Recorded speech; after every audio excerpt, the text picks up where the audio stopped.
High ticket or low ticket inventory? What's better to sell on Walmart?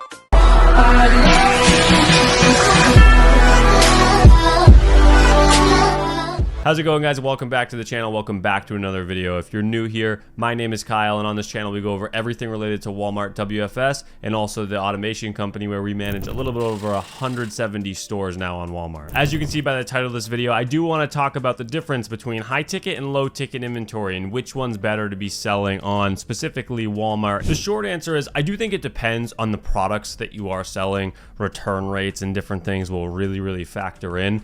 But, you know, in our opinion, just a general rule of thumb, high ticket almost always is going to be beating out low ticket products for a couple of different reasons. One, you know, the biggest one is prepping time and also shipping costs. And I guess, you know, when I do say high ticket, I do mean, you know, some of the products we do purchase that are high ticket are bigger products, but a lot of the products that we do purchase are still small products. So they're still the same size as a low ticket product, the high ticket products are. So with that, as you can imagine, when you're selling on low ticket products, pennies really come into play, and they really matter at that point, you know, at those price points. So when you're shipping in those units, if it's a lower ticket product and it weighs more, that shipping can really affect a deal. Whereas when you're selling high ticket products, and on those products, they're very small products, the same size as those low ticket products, the shipping is really gonna be very helpful on, again, the pennies don't matter on that. If you have to pay, you know, 20, 50, $1 shipping on that, it's not gonna be a really big deal, which actually just in turn helps you get a better ROI overall. Shipping can really cut into ROIs,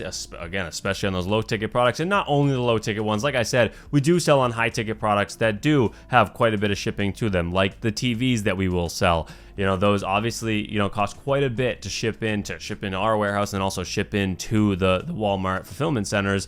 But again, you know, when the deal obviously makes sense, it still makes sense. But it just goes to show how much shipping really does factor into a deal, and it's something you really have to think about. So it's something we tell a lot of new sellers that do plan on doing this on their own, is really, you know, you got to watch out for that. It's something you absolutely have to factor into every single deal. It's part of the deal. That shipping is going to have to be paid for, and shipping's not cheap. So it's something we see a lot of new sellers tend to mess up on, is not factoring in those shipping costs, you know, primarily for those low ticket products, because they do matter so much more at that level, and just not factoring in for that and having a deal actually fall negative because they didn't think about the shipping costs. So the first things is not only will it save on those shipping costs, the next thing after that is going to be the prepping time. There's no debating that it's much faster to prep, you know, 10 or 100 units than it is to go prep 1,000 units of Colgate toothpaste. And 1,000 units of Colgate toothpaste could come out to the exact same price, you know, that same purchase order price as 10 TVs do, or, you know,